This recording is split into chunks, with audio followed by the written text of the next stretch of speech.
안녕하세요, 여러분.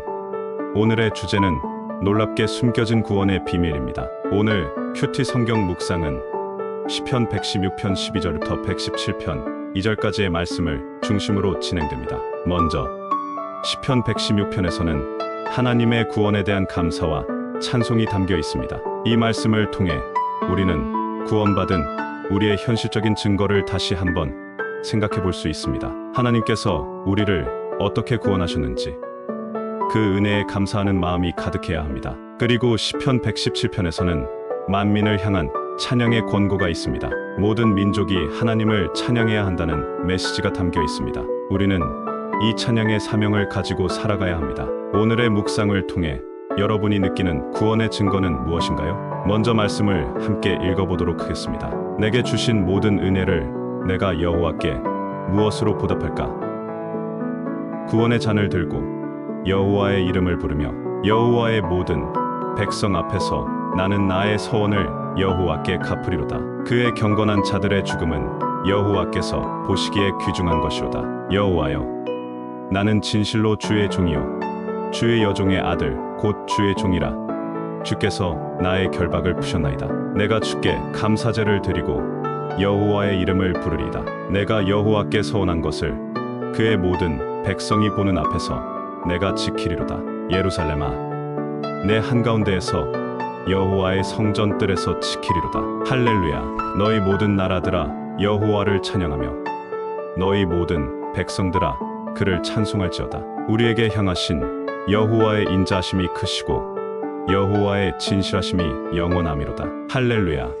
아멘. 시편 116편 13절부터 20절까지의 내용을 살펴보면 흥미로운 점이 많아요. 이 구절들은 총 8개로 이루어져 있는데 좌우 대칭을 이루고 있어요. 특히 15절과 16절이 이 대칭의 중심점이랍니다. 15절에서는 경건한 자의 죽음이 언급되는데 이는 하나님께서 보시기에 귀중하다는 의미예요. 죽음은 우리에게 두려운 것이지만 여기서는 하나님과의 관계에서 새로운 시작을 의미해요. 그리고 16절에서는 결박을 푸셨다는 구절이 나오죠. 즉 우리가 육신의 죽음을 통해 하나님을 따르는 자유를 얻는다는 거예요.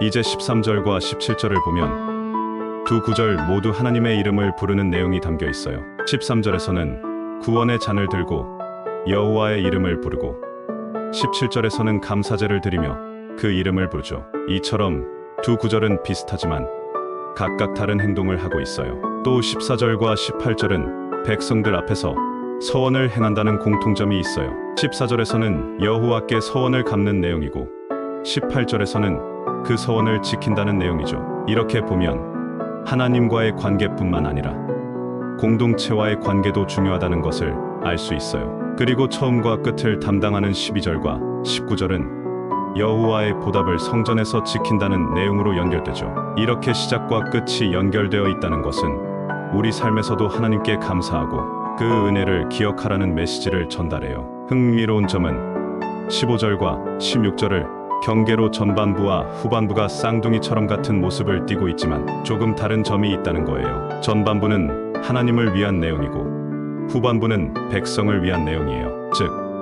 하나님과의 관계에서 시작해 결국에는 우리 공동체와의 관계로 이어지는 변화가 나타나는 거죠. 이처럼 시편 116편은 단순히 찬양의 노래가 아니라 하나님과의 깊은 관계를 탐구하고 또한 우리가 서로를 위해 어떻게 살아야 하는지를 고민하게 만드는 내용이에요. 경건한 자의 죽음은 단순한 끝이 아니라 새로운 시작을 암시해요. 경건한 자가 죽음을 맞이하기 전에는 주로 자신을 위해 하나님을 바라봅니다. 하지만 죽음 이후에는 상황이 달라져요. 이제는 자신을 위한 것이 아니라 오직 백성을 위해 하나님을 찾게 됩니다. 이건 마치 나무가 성장할 때 자신의 열매를 위해 뿌리를 깊게 내리지만 결국 그 열매가 다른 사람들에게 기쁨을 주는 것과 같아요. 12절에서는 내게 주신 은혜라는 표현이 나오고 13절에서는 구원의 잔을 언급해요. 14절에서는 나의 서원을 이야기하죠. 이 부분들은 모두 나 자신과 관련된 표현들이에요. 반면 17절에서는 주께 감사제를 드리고 18절에서는 내가 서원한 것을 지킨다며 이제는 백성을 위해 행동하는 모습을 보여줍니다. 마지막 19절에서는 내가 주체가 아니라 예루살렘이 주체가 되어 이 변화는 우리가 공동체를 위해 어떻게 살아가야 하는지를 잘 보여줘요. 이렇게 12절부터 14절까지는 내 이익을 강조하는 반면 17절부터 19절까지는 하나님과 백성을 위한 이익을 나타내요.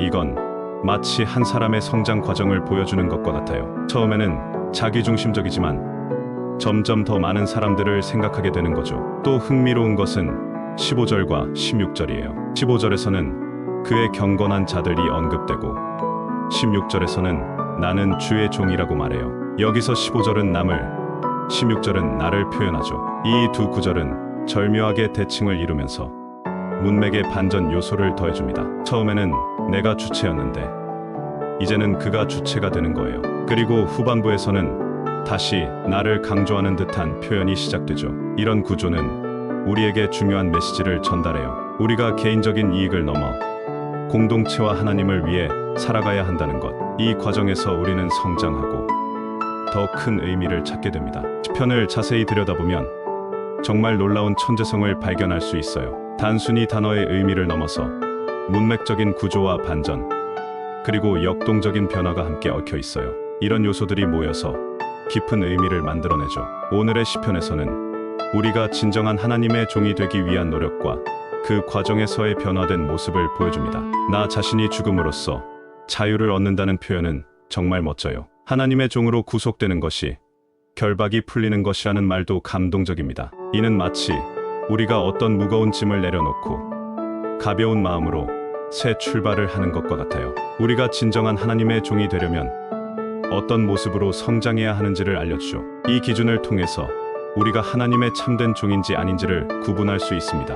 만약 나 중심적인 생각이 강한 사람이라면 하나님의 종과는 거리가 멀다고 할 수 있어요. 반면 남과 공동체를 위해 살아가는 사람일수록 참된 하나님의 종의 모습에 가까워집니다. 흥미로운 점은 남과 공동체를 위할수록 더 큰 자유를 느낀다는 사실이에요. 만약 지금 여러분이 불편함이나 걱정, 근심, 고통을 느끼고 있다면 이건 하나님의 종이 아닌 상태일 수 있어요. 왜냐하면 그런 상태는 진정한 자유가 아니기 때문이죠. 우리가 만약 나를 위해 쥐고 있는 것이 있다면 그것이 죽어야 합니다. 심지어 나의 천국이나 나의 구원도 마찬가지예요. 나의 구원을 생각하는 것을 넘어서 하나님을 향한 감사제를 드리는 상태로 거듭나야 해요. 이건 마치 우리가 개인적인 목표를 넘어서 더 큰 목적을 위해 나아가는 것과 같습니다. 결국 나를 내려놓고 다른 사람들을 위해 살아갈 때 진정한 자유와 기쁨을 찾을 수 있다는 메시지를 전하고 있는 것이죠. 자,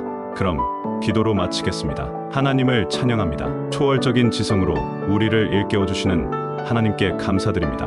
오늘도 귀한 말씀으로 우리를 깨우쳐 주셔서 정말 고맙습니다. 하나님을 따르면서 제가 아직 거듭나지 못하고 부족한 모습을 발견하게 해 주심에 감사해요. 우리가 느끼는 고통이 사실은 우리가 죽지 않음에서 비롯된다는 것을 깨닫게 해주세요. 이는 마치 우리가 무거운 짐을 지고 가는 것과 같아요. 이 짐을 내려놓지 않으면 우리는 진정한 자유를 경험할 수 없죠. 하나님을 따르는 우리가 진정한 하나님의 종으로서 거듭날 수 있도록 도와주세요. 하나님께 구속되어 결박에서 풀리는 우리가 되기를 소망합니다. 하나님이 원하시는 대로 살아갈 때 우리는 진정한 자유와 평온, 그리고 기쁨을 느낄 수 있습니다. 이것은 마치 우리가 평화로운 바다에서 항해하는 것과 같아요. 바람이 불고 파도가 치더라도 그 안에서 우리는 안전하고 자유로울 수 있습니다. 하나님 말씀 속에서 역동적인 생명을 경험하는 우리가 되기를 진심으로 바랍니다. 자기 이익을 위해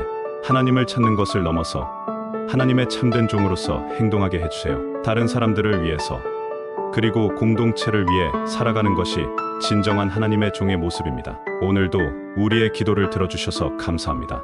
아멘.